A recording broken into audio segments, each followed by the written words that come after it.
दर्शकवृन्द, साना ठुला सबै दलले आफ्ना चुनावी घोषणापत्र ल्याइसकेका छन्। कुन दलको घोषणापत्रमा के एजेन्डा समेटिएका छन्, कुन क्षेत्रका कुन विषय प्राथमिकतामा परे, आज हामी यिनै दलका घोषणापत्रमा केन्द्रित हुनेछौँ। एमाले, कांग्रेस, नेकपा, रासोपा सबै राष्ट्रिय दलहरूका एजेन्डा लोभलाग्दा छन्। तर घोषणापत्रमा भाका मिलाएर लिपिबद्ध गरिएका गुलिया एजेन्डाहरू पूरा हुन त परको कुरा, सुरु समेत नगरी रद्दीको टोकरीमा फालिएका तीता विगत तपाईँ हामीसँग छन्। विगतमा पनि यी भन्दा राम्रा, अझै धेरै राम्रा उडन्ते हवाई सपना बाँडेर मत बटुल्ने अनि सत्तामा पुगेपछि चटक्कै बिर्सने परम्परा नै हो।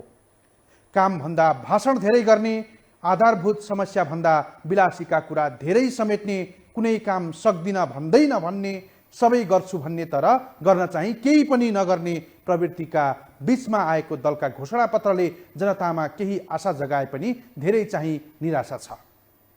के छन् त यी दलहरूका घोषणापत्रमा, यो हेर्नुहोस्।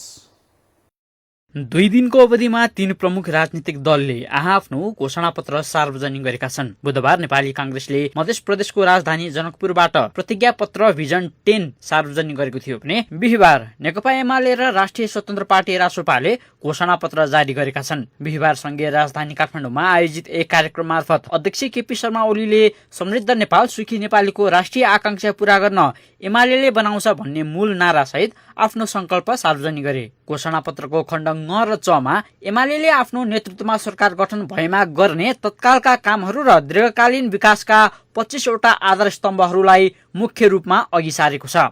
विशेष गरी महिला, युवा, विद्यार्थी, श्रमिक र विपन्न वर्गलाई लक्षित गरी लोकप्रिय कार्यक्रमहरू घोषणा गरेको एमाले आगामी 5 वर्षभित्र मुलुकको अर्थतन्त्रको आकार 100 खर्ब र 10 वर्षमा 200 खर्ब पुर्याउने तथा नेपालीको प्रति व्यक्ति आय 5 वर्षमा 3000 अमेरिकी डलर पुर्याउने महत्वाकांक्षी आर्थिक विकासको लक्ष्य राखेको छ। जनतालाई प्रत्यक्ष राहत दिने उद्देश्यले एमाले सरकार गठन लगत्तै सुरु गर्ने 10 वटा ग्यारेन्टी सहितका कामहरू घोषणापत्रमा समेटेको छ। जस अनुसार 18 देखि 28 वर्ष उमेर समूहका युवाहरूलाई वार्षिक रूपमा 10 GB डाटा निशुल्क उपलब्ध गराउने, सूचना प्रविधि र स्टार्टअपमा लाग्ने युवालाई 10,000 डलर बराबरको डलर कार्ड र विद्यार्थीलाई 20 लाखसम्मको निर्व्याजी ऋण उपलब्ध गराउने प्रतिबद्धता छन्।